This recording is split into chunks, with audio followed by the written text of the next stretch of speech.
What's up, guys? We're back with another Duramax vlog. So as you can tell by the caption, we're going to be doing some simple upgrades, excuse me, modifications, whatever you want to call them, to the Duramax for right around $100 actually, which isn't that bad. I'll show you what we got. So the stock air filter on these is absolute garbage, and if you don't want to, drop $500-600 on a full intake and you're just looking for more flow out of your stock air box, you can pick up one of these K&N air filters for right around like $90-95. And they're also lifetime warranty, and you could clean them and oil them, which is good. You don't have to just toss them out like the paper filters, because once they get clogged up, they're done. Then the other little guy is actually this. I don't know if anyone knows what this is going to be for, but if you do know, congratulations. If not, I'll tell you. All these Duramaxes have like this silencer, plenum, whatever you want to call it, and it's made to muffle the turbocharger. So a lot of people actually pull these off, and then you're left with a hole where the intake is, and then you can cap that hole with this and kind of get a little bit more turbo noise, from what I'm told. I've never done it, so I'll find out. But this was only like $4, so between the filter and this, you're still, right around $100, which isn't bad, because you're doing a couple things. I mean, one of them's going to help the truck, the other one is just more so for personal preference. But anyway, let's get this off and get this on. Pretty basic tools you're going to need for both these, the air filter and that, are just a 10mm socket, and then a ratchet of your choice, whatever, a Phillips head screwdriver for those, that to pop the pins out of here, because this little brace right here is bolted here and here.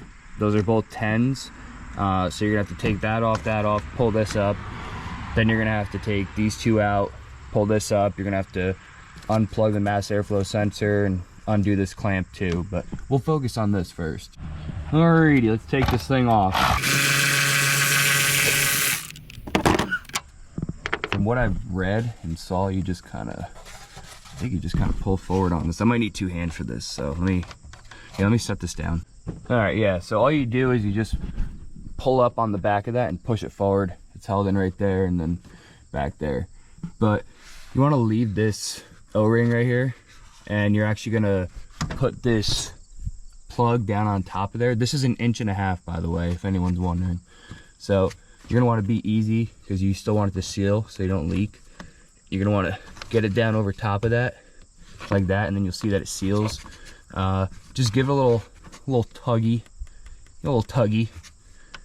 that's pretty good. So, and then when you tighten it, you don't want to tighten it too much, because at the end of the day, it's just plastic, rubber, and then an O-ring. So let me get this tightened down. I did forget one very important tool though, and that's a flathead, so let me go get that. A couple tips I'm going to add in too. Make sure you slide the clamp down far enough, because you need to be able to clamp down on the O-ring, because where it sits originally is above the O-ring. So you want to slide that down so it clamps there, and you don't want to tighten it too much, just enough to hold it. It doesn't look the prettiest, but neither does this engine bay. Eventually I'll probably get a cold air intake and all the piping, but for now, whatever. Anyway, bye Felicia. All right, now next for the air filter. Don't try to get around it like I did. You just got to bite the bullet, and you got to pop this off, and you got to take this off. Don't try to pull it out of here, because it's not going to work. You're just going to get frustrated like I did and everything. So yeah, pop like 4 of these off, and then this guy right here. So if I could do this, yeah, pop that up like that. Here you go. Now it's all preference, but I think that a really good aftermarket air filter and a stock air box is way better than buying a eBay cold air intake, because when you buy a cold air intake, an actual cold air intake is supposed to pull from down low or be a sealed unit and pull from a colder source. But when people just buy an eBay intake and it's just a piece of pipe and then a cone filter right next to your engine, you just made yourself a hot air intake. So in my opinion, it makes more sense to use this closed box system, put a good filter in it, because it actually pulls from the fender, than it would be to have a little right there. So that's just my opinion though. All right, so we got this brace off right here, like I said, 10mm underneath here, and then 10mm here. Now we're gonna take this Phillips and this Phillips, and it's actually just slid in the bottom. Once we do that, we'll undo this clamp right here, pop this off, and then that whole thing will come up out of the way, and I'll show you guys. And it also seems that every time I go to record a video, it starts raining, even though there's no rain in the forecast. It's starting to rain, of course. So, but we power through it. We don't have a garage big enough to fit this thing, so. And also my mistake, you gotta unplug this sensor right here too, but they're both easy clips to just unplug. So we got both bolts out, we got the hose clamp loose, and we got both these sensors unplugged. And once you do that, you should be able to just pull forward on this. This unclips from the bottom, and then you pull this out. But we're not gonna buy Felicia that because we need that, so. And here's the cruddy paper filter. I actually had this out a few days ago, and it was so packed with stuff because these GM filters actually have this like cotton mesh over top, which was plug solid. And I know you probably shouldn't rip it off, but I took it off because it was solid, and then I blew out all these louvers.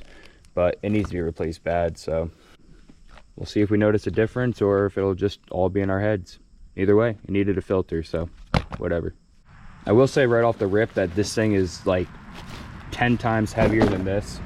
Not that that means anything, I'm just saying. So, same shape. I don't know my shapes. I forget. That was back in, I don't know what shape that is. Anyway, this is a washable, reusable performance K&N million mile limited warranty air filter. The good thing about it too also is it has all the metal bracing on all the louvers. This way you avoid collapsing, which is also a big plus. And it's got some oil on it, which obviously it's an oiled filter, which is good too. So I mean, right off the rip, we're already light years ahead of this thing. So all right, now here comes the hardest part. You guys are going to want to really pay attention to this right here, right? So what you're going to want to do is with your new filter, you're going to want to take it, you're going to want to line it up. It'll line up, and you're going to want to put it in there. Now I know it's easy to overlook that. You might have to rewind to see that again, but make sure you do that exactly. All right, now we're just going to repeat our steps of what we did. We're going to put this back in, put everything back together, put the brace on last, and then put the clips on top. I'm not expecting any like crazy gains from this either. This was more so just a maintenance part, but also, you know, like a maintenance, like an OEM plus kind of deal. And then the thing with the plenum, like the silencer, I don't know, that was only $4. So, you know, even if it doesn't work, at least that big plastic box is off there. But we'll take it for a drive now that it's warmed up, and we'll see if we hear anything or notice anything different. It definitely has more ass than it did, I'll say that. That other filter must have been really clogged because this thing used to just pretty much soot and not really go anywhere.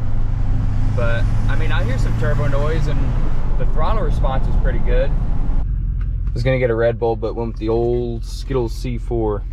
So, but yeah, all in all so far, actually, it's not like, whoa, crazy. But I do notice a difference, actually. I notice a difference in the throttle response. I notice a difference in the sound of the intake pulling air. So if you're thinking about doing this to your stock intake, don't go out and buy the factory, you know, AC Delco, GM, Fram especially, you know, don't go buying one of those paper filters. If you're gonna keep your stock intake, I suggest getting a really good filter for it.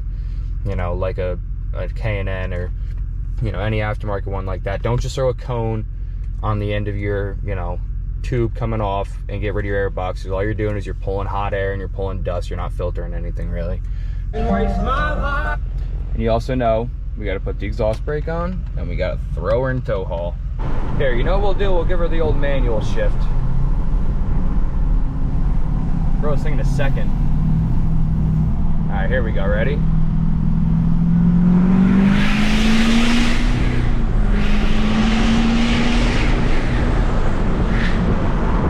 Now, if it would shift like that all the time, we'd be in better business. I'm mainly just cruising back roads now to try to get you guys some sound clips. I should really get like an external microphone for the GoPro too to pit. Whoa! I have no idea where I am. This just turned to gravel. I'm gonna turn around. All right, we're back on pavement. Got a little pull right here.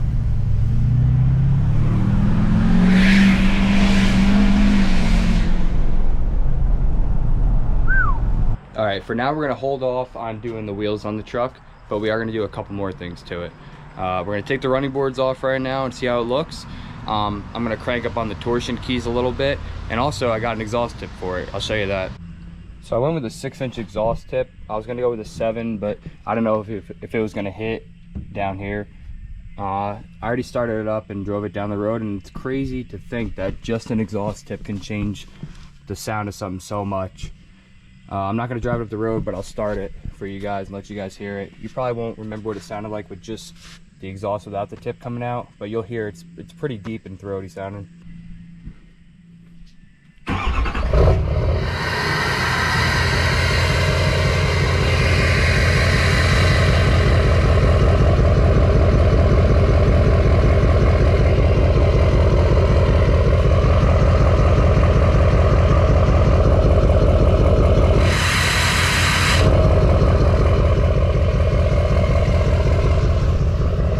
Hopefully the camera's picking that up, because if it does, then you guys can really hear the difference in the tone and how deep it sounds, and when the vanes change in the turbo, how much it whistles.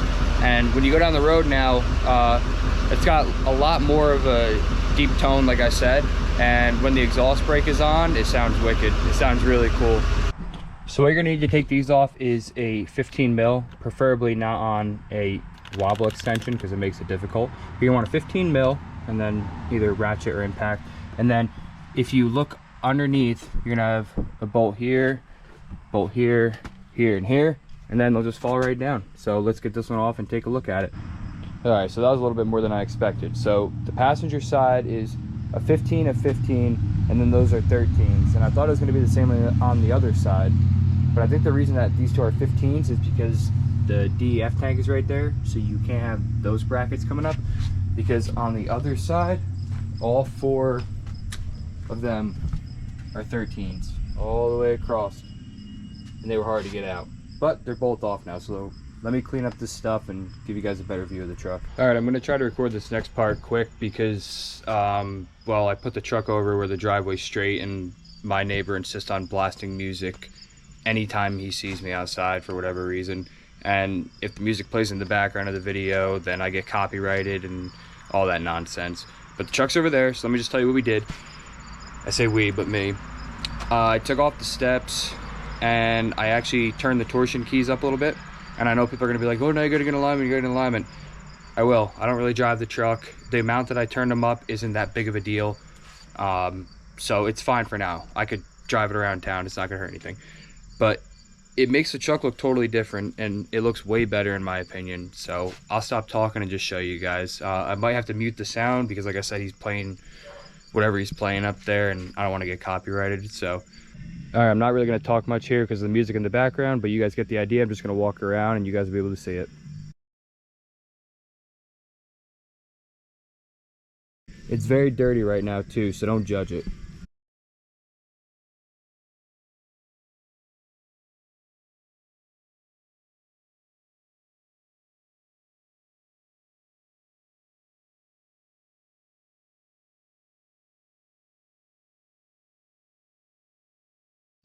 And I don't want you guys to think I'm complaining. I know he's free to do what he wants. It's just the point that whenever I decide to go outside or my girlfriend goes outside, he opens his doors, blasts music, and then walks inside. The neighbors across the street are cool.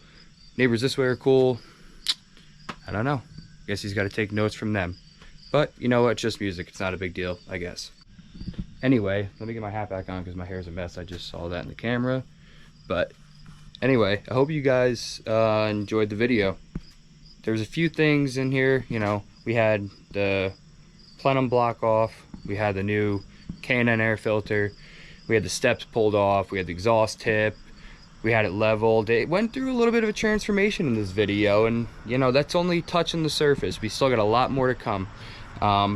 Still deciding what I'm gonna do with the wheels. I might not use the wheels that came with the truck. I wanted a little bit of a different setup than what I got. So I might shop around. If I can't find anything, I'll probably throw them on. But I got something else planned for the next video. So with that being said, guys, hope you enjoyed this video. Leave a comment below letting me know what you guys think. Please like and subscribe, and I'll catch you guys in the next one.